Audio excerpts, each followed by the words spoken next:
दोस्तों, आज की स्टोरी है जब दुर्योधन कहता है द्रौपदी से, द्रौपदी आओ आओ हमारी जांग पर बैठ जाओ। भीम कहते हैं दुर्योधन। तो दोस्तों, अगर वीडियो अच्छा लगे तो चैनल सब्सक्राइब करना। वीडियो में आगे बढ़ते हैं। दुशासन कहता है भ्राताश्री संभालिए अपने दासी को। दुर्योधन कहता है वाह दुशासन वाह, जीते रहो। दुर्योधन कहता है द्रौपदी, हे द्रौपदी। द्रौपदी रोते हुए फिर दुर्योधन कहता है दुशासन। दुशासन कहता है जो आज्ञा भ्राताश्री। दुशासन द्रौपदी से कहता है उनका बाल पकड़ के अपने स्वामी की आज्ञा का पालन करो। उत्तर दे उधर देख।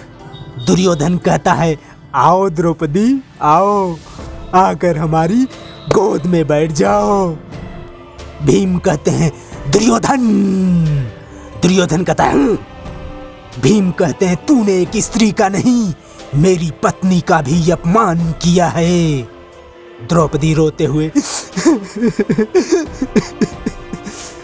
भीम कहते मैं इस भरी सभा में प्रतिज्ञा करता हूं कि जिस जांग पर तूने मेरी पत्नी को बैठने का आदेश दिया है, ईश्वर की सौगंध मैं अपनी गदा से उस जांग को तोड़ के रख दूंगा।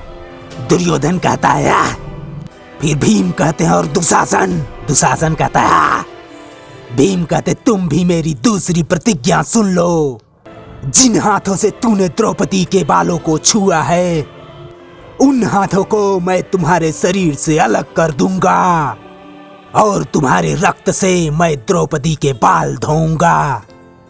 दुर्योधन कहता है धीरे बोल धीरे, एक दास अपने मालिक के सामने इतनी ऊंची आवाज में बात नहीं करता। भीम कहते हैं फिर शकुनी व्यंग्य मारते हुए दास।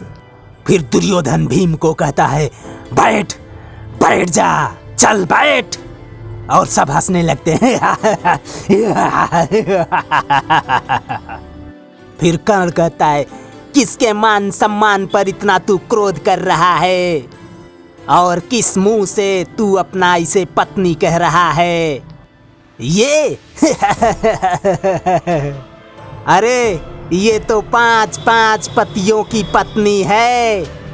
5 की जगह अगर 6 हो जाए तो कौन सा आसमान टूट पड़ेगा। देखो अपना कैसे पल्लू संभाल रही है, क्या नाटक कर रही है। वाह, जैसे कोई प्रतिव्रता स्त्री हो। कैसे झूठी लाज का प्रदर्शन कर रही है, निर्लज्ज कहीं की। युधिष्ठिर कहते हैं कर्ण। फिर दुर्योधन कहता है द्रौपदी अब तुम दासी बन गई हो, दासी। दुशासन हंसते हुए ये लाज तो रानियों महारानियों का आभूषण है, तुम्हें शोभा नहीं देता। फिर कर्ण कहता है जब तक तुम्हारा स्वामी चाहे तब तक तुम्हारे शरीर पर तुम्हारे वस्त्र रहेंगे। जब मालिक की आज्ञा हो तो उन्हें उतार कर फेंक देना ही दासी का धर्म है। युवराज, अपनी इस नई दासी को उसका धर्म नहीं सिखाओगे? दुर्योधन कहता है अवश्य अवश्य कर्ण। दुर्योधन कहता है दुशासन। दुशासन हंसते हुए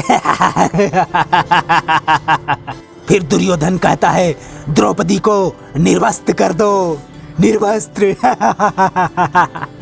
फिर द्रौपदी अपना हाथ छुड़ाकर पितामह के पास जाती है। पितामह पितामह पितामह, मेरी रक्षा करो पितामह। फिर द्रौपदी कहती है पितामह आप हाथ पे हाथ धरे सब देख रहे हैं, कुछ बोल नहीं सकते, इस अनर्थ को रोक नहीं सकते। क्या यही संस्कार सींचे हैं आपने अपनी पीढ़ियों में? क्यों एक स्त्री जाति को उसकी आत्मा को ही नंगा कर दे? क्यों? पितामह बोलिए बोलिए। फिर द्रौपदी विदुर के पास जाती है, कहती है काका श्री आप तो सदा न्याय का पक्ष लेते हैं ना, क्या हुआ आपके न्याय को? क्या यही न्याय है एक स्त्री को भरी सभा में लाकर उसे निर्वस्त्र किया जाए। बोलिए काकाश्री, बोलिए। फिर द्रौपदी कृपाचार्य से कहते हैं, आप तो कुल गुरु हैं, धर्म की रक्षा करना आपका कर्तव्य है। क्या आपका धर्म भी लाचार और विवश है? क्या उनके मुंह में वह जीभ नहीं है जो उन अधर्मियों को रोक सके? क्या आपके धर्म को वो हाथ भी नहीं है जो उन हाथों को काट फेंके, जो एक स्त्री को नोच फेंकने के लिए आगे बढ़ रहे हैं? बोलिए कुलगुरु, बोलिए।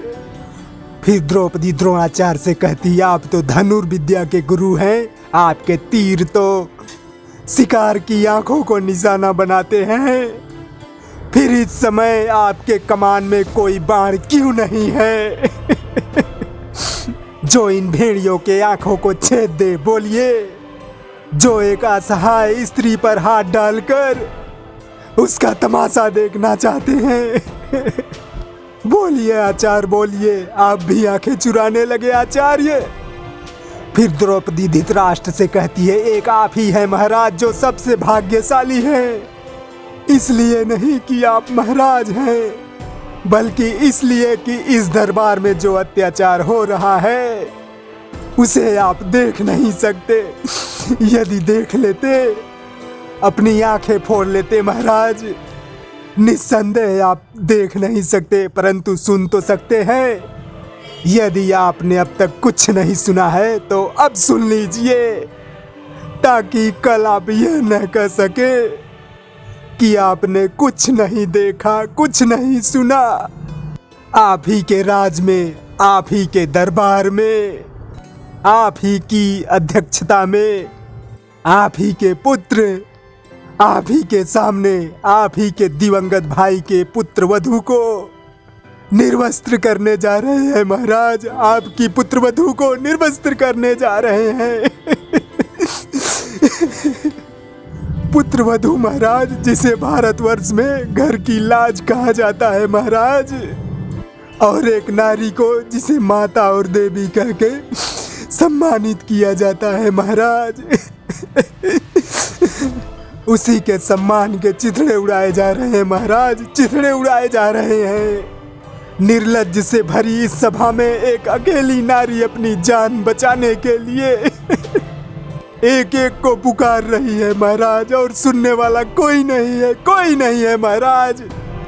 त्रेता युग में रावण ने उस समय सीता हरण का पाप किया था, जब सीता मैया ने लक्ष्मण रेखा पार करने की भूल की थी। परंतु इस रावण ने स्वयं लक्ष्मण रेखा पार करके एक स्त्री को बाल पकड़कर पशुओं की भांति घसीट लाने का दुस्साहस किया है। अब यह मेरा छोटा देवर अपनी माता के समान का ही अंतिम अपमान करने जा रहा है, अपनी माता को निर्वस्त्र करने जा रहा है। तो दोस्तों, अब तक के वीडियो आपको कैसा लगा? ठीक ठाक लगा है तो भैया प्लीज चैनल सब्सक्राइब करना, वीडियो को लाइक शेयर भी कर देना। वीडियो देखने के लिए धन्यवाद। Thank you. जय हिंद।